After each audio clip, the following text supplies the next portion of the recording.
were a mom and dad that were caregivers for their child since the child was born, and it was bedridden, and now he's 22 years old.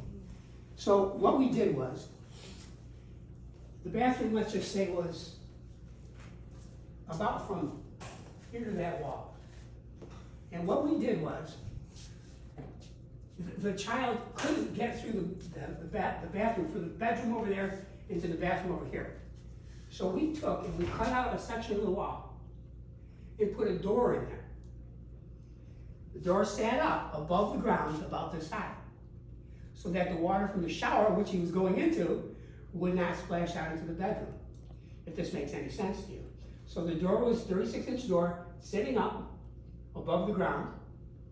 The door would open, and the gentleman named Chuck, who's 101 Mobility, he did a ceiling lift that took the child from the bed, which is over here, into the shower, and dropped him right into the shower.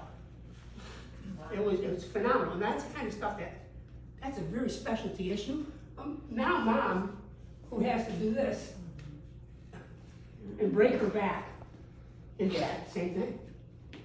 No, there's a sling at that, I think the child's name was Michael. The sling she would easily put that sling on Michael, and Michael would be transported from the bedroom into the shower.